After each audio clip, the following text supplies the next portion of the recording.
Today's lesson is Timeless Tales, the lasting influence of Greek and Norse myths.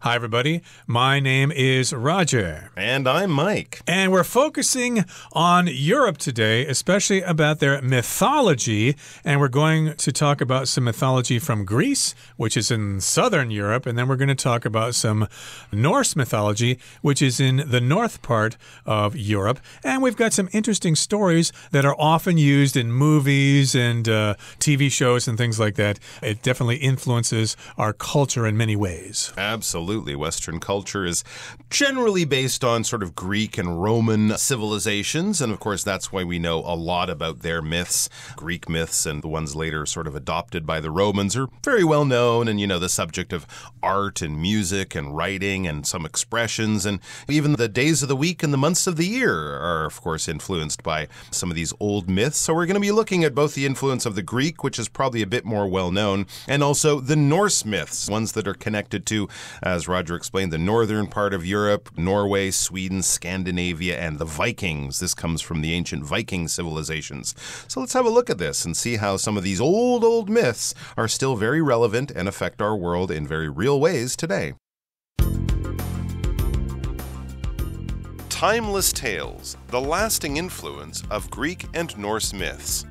Greek mythology and Norse mythology constitute two of the richest and most compelling collections of stories from the ancient world.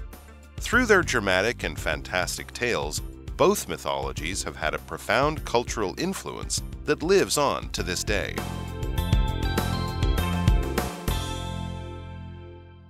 大家好，标题中介绍名词 myth， 它的意思是神话故事。例如 This popular myth explains how the world was created. 这个广为流传的神话解释了世界是如何被创造的。或者 Edward likes to read myths about the Greek gods and goddesses such as Zeus and Hera. Edward 喜欢阅读关于希腊诸神的神话，如宙斯和赫拉。下一个看到动词 constitute， 表示组成或是构成。例如 The Christmas festivities in the city constituted as a morale booster for residents. 该市的圣诞节庆活动构成了提振居民精神的事情。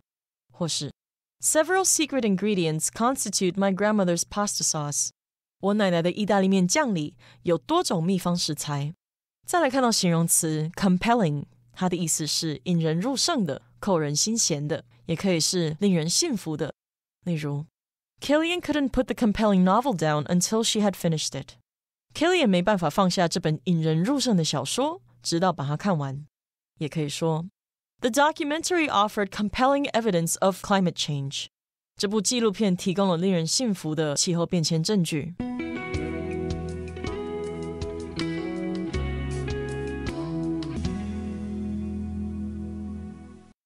Okay, let's introduce the topic by talking about the first part here. It says Greek mythology and Norse mythology constitute two of the richest and most compelling collections of stories from the ancient world. So again, we're talking about mythology, and every country has their own myths. I think there are some Chinese myths about the creation of the world, like a Pangu Kaitan. I think that's a myth from Chinese mythology.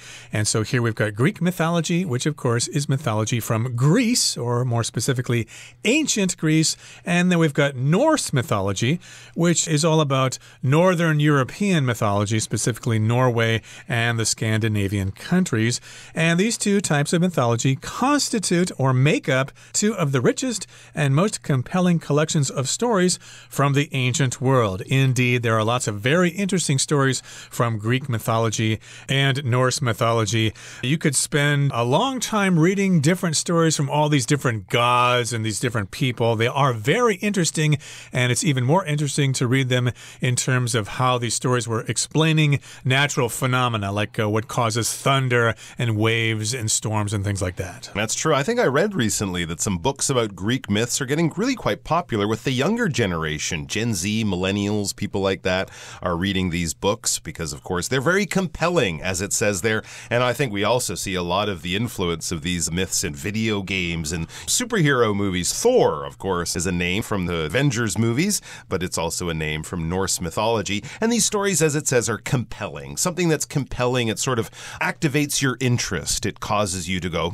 I'd like to know more. I really like that, or that's really interesting and appealing to me, or something like that. So yeah, it's definitely getting people's attention, even though a lot of these stories are many, many thousands of years old. So it says, through their dramatic and fantastic tales, both mythologies have had a profound cultural influence that lives on to this day. That's a great sentence that kind of explains the appeal. They're dramatic, they're fantastic, they're exciting, they're compelling. We could also use that word to say dramatic and fantastic because it's something that might be appealing to people, attractive to people, and might spark ideas for storytellers even today. And both mythologies, both Greek and Norse, have had a profound cultural influence. Something profound, it's deep, it's long-lasting, it's wide-ranging, it's a powerful impact. It's a big impact on culture. And that impact, that profound cultural influence, lives on to this day. It still exists this day, even though the stories are thousands of years old. We haven't forgotten about them. They haven't been sort of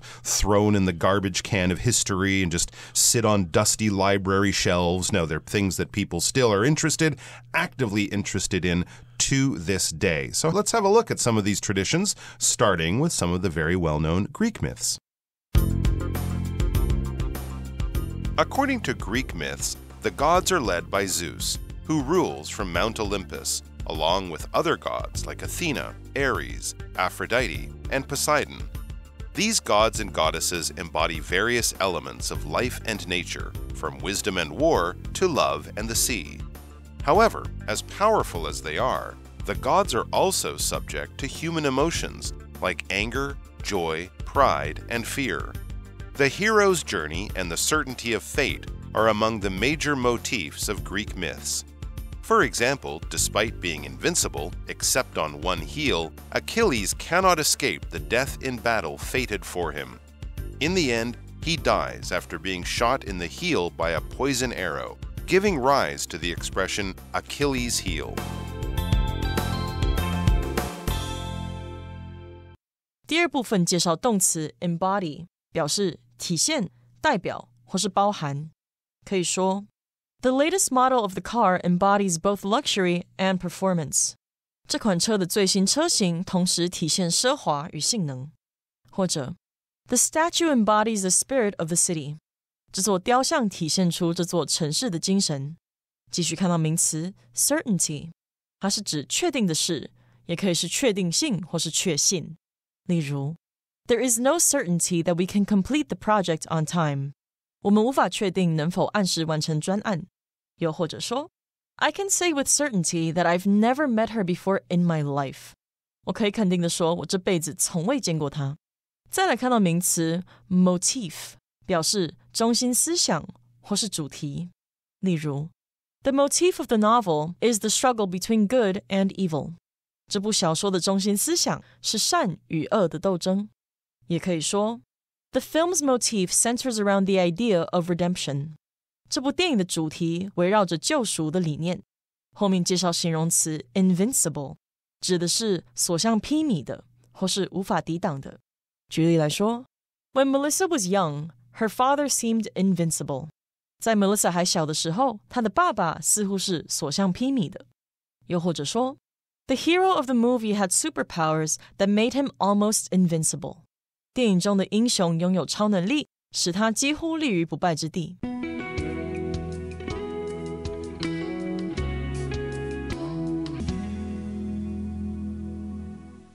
Okay, let's begin by talking about the very well-known Greek myths. So according to Greek myths, the gods are led by Zeus, who rules from Mount Olympus, along with other gods like Athena, Ares, Aphrodite, and Poseidon. Okay, so we've got Greek myths.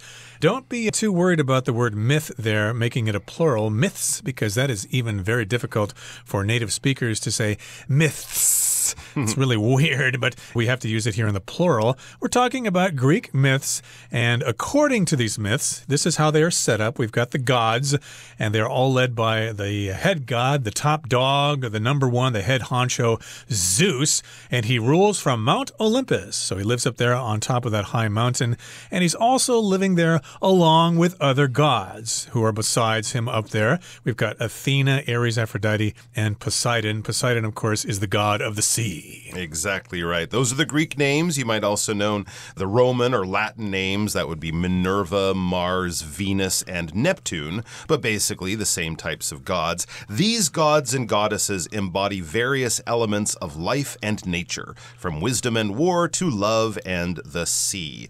For those of you who care, the Greeks had a polytheistic religion, many gods affecting many parts of your life. So if you were a sailor, you might sacrifice to Poseidon to make your voyage more successful. If you were looking for love, you might sacrifice to Aphrodite, the goddess of love, that kind of idea.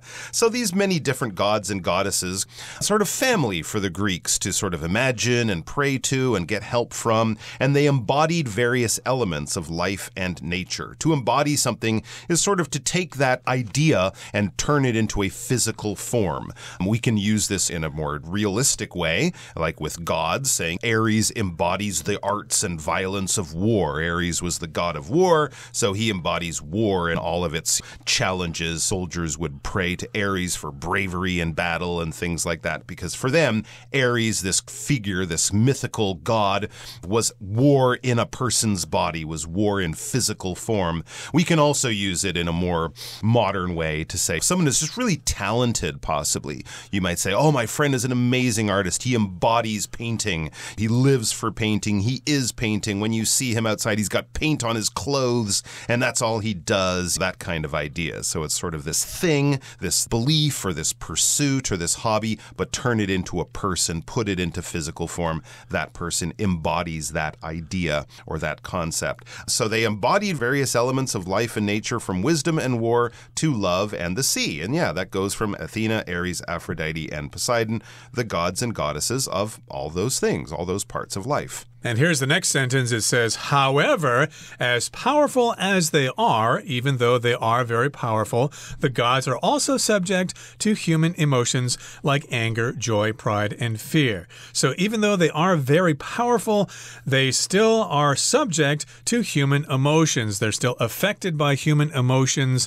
Most gods or deities in most religions have human qualities to them. They express anger or they express love or whatever. So in this particular case, they are powerful, but they're still like human beings with their emotions like anger and joy and pride and fear. All right, very well done. You embodied those feelings with your voice. That was excellent. Back to the article. The hero's journey and the certainty of fate are among the major motifs of Greek myths. Yeah, those are sort of ideas or motifs that Greek myths often return to. The hero's journey, I guess the great example of that would be the Odyssey, right? Odysseus or Ulysses traveling back from the Battle of Troy has this great journey. He's tested at all times. His personal characteristics, his personal pride, his personal values are put to the test. And of course, he has to overcome many great challenges and enemies. And the certainty of fate. If there's a certainty to something, it's kind of determined. It's already been decided. There's nothing you can do to change it. So these are among the major motifs or themes of Greek myths. They'll tell these stories in different ways, but a lot of the ideas, the hero has to go through a lot of trouble to emerge victorious on the other side, the hero's journey, and the way you can't fight your fate. These are major themes that occur again and again in many types of Greek myths. Right, so we've got these major motifs, which are designs or patterns, but also it means a distinctive feature or an idea. So we've got these major ideas or motifs of Greek myths, and of course, those elements are all part of Greek myths. For example, despite being invincible, except on one heel, Achilles cannot escape the death in battle fated for him. So even though he's supposed to be invincible. Even though he's supposed to be undefeatable, he still has that heel, the Achilles heel, because he was dipped in some kind of water or something like that, but the heel didn't actually go under the water, so it's not protected. So if somebody shoots an arrow at that heel of Achilles, he's a goner. Exactly right. And that's why, of course, we have that term Achilles heel. That part of your body can actually be called the Achilles tendon, but your Achilles heel, we don't mean it in sort of a physical, medical way. We basically mean that one weakness that you have. This person is really, really perfect. He's got a great career. He's a really smart, handsome, talented guy, but he always falls in love with the wrong person. Then that brings trouble to his life. His love life is his Achilles heel. It's his one big weakness. That's right. So, of course, his death in battle was fated for him, and in the end, finally, he dies after being shot in the heel by a poison arrow, giving rise to the expression Achilles heel. So here we've got the phrase give rise to, which means it causes something to come about. So because we have the story of someone getting hit in the heel with a poison arrow, we therefore have this expression Achilles heel, which again, as you said, Mike, describes somebody's weakness. Okay, that brings us to the end of the second part of our lesson for today. Let's wrap things up now with the final part. With such epic tales, Greek mythology has captured the imaginations of people around the world over the centuries. Even today, its influence is still seen in books, movies, and countless other works of art.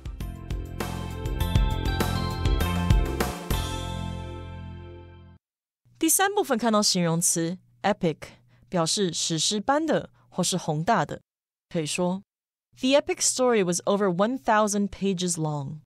这部史诗般的故事长度超过1000页。最后一个例子 The climbers completed an epic journey up to the top of Mount Everest. 登山客完成了登上圣母峰顶的伟大旅程。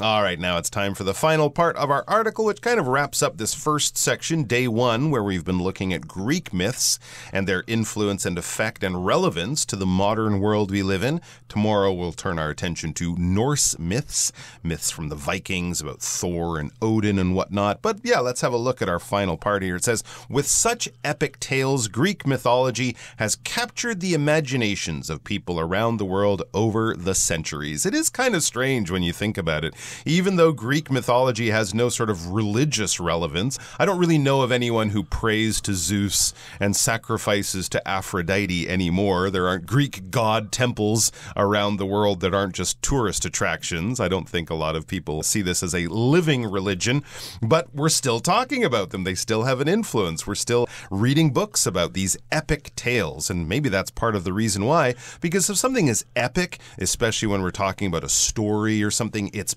big. It's really wide-ranging. It has a lot of powerful themes, great heroes, terrible villains. When we talk about epic movies, we also might be saying it's quite long, right? There's a long story here. The plot twists and turns, and good things and bad things happen throughout this big story. So epic tales are generally long, very powerful, and often quite memorable, right? The epic tales of human culture and human civilization are the ones that last a really, really long time. So these big, important stories from the Greeks, this Greek mythology has captured the imaginations of people around the world over the centuries. To capture the imagination of someone, well, earlier in the article we talked about it being compelling. If something is compelling, it's really interesting, it appeals to you, it makes you want to learn more. That's basically saying it captures your imagination. It could be something you've never heard about before, or maybe just had a basic idea, but then you see a program about it, read a book about it, watch a video about it, and suddenly you go, wow, this is really interesting.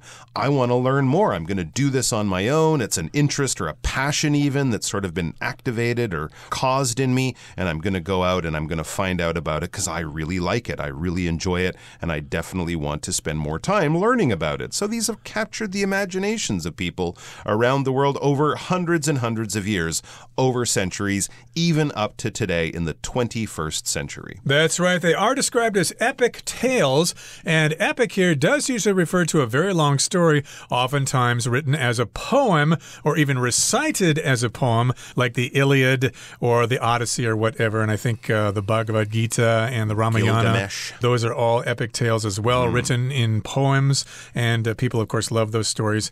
And these are epic tales from Greek mythology.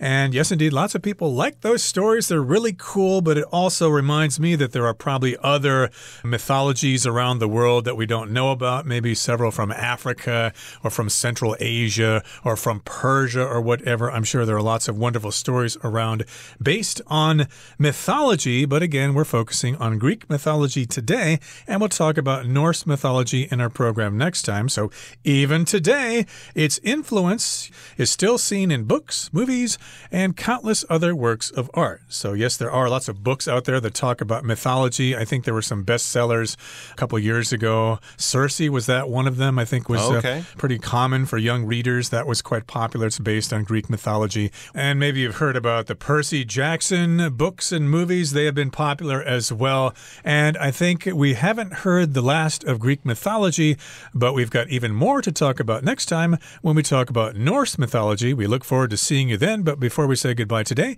we need to hear from our beloved Chinese teacher, Hanny.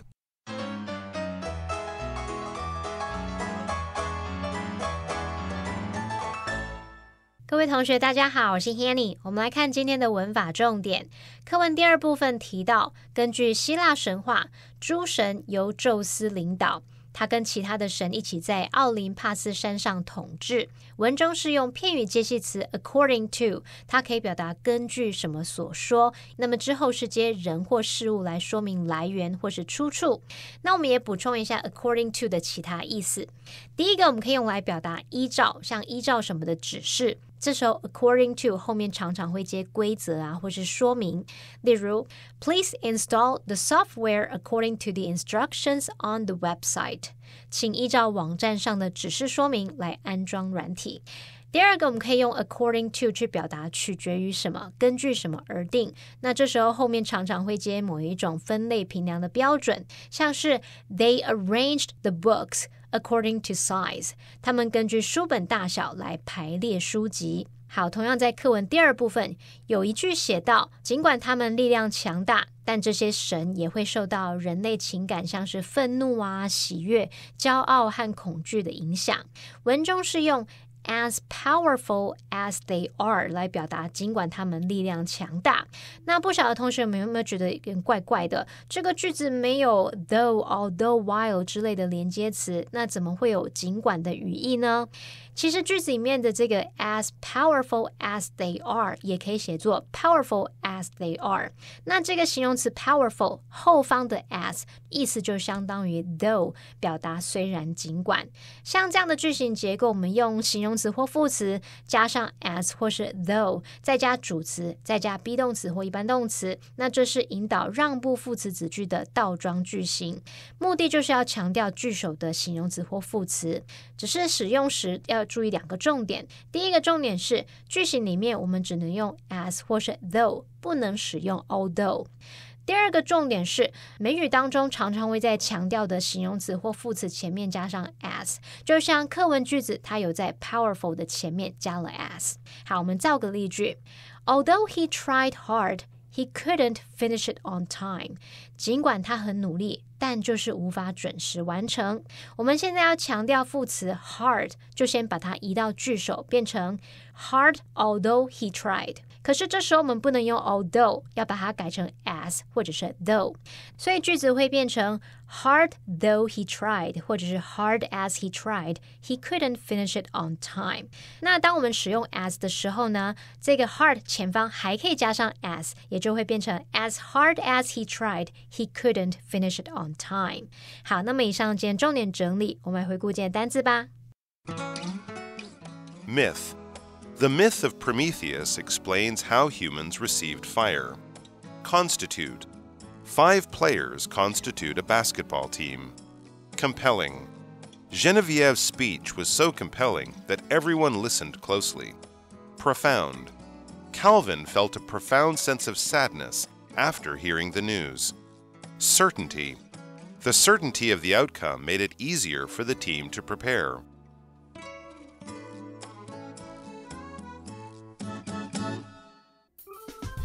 Well, that brings us to the end of another edition of our program, and please make sure you join us again next time. From all of us here, I am Mike. I am Roger. See you next time.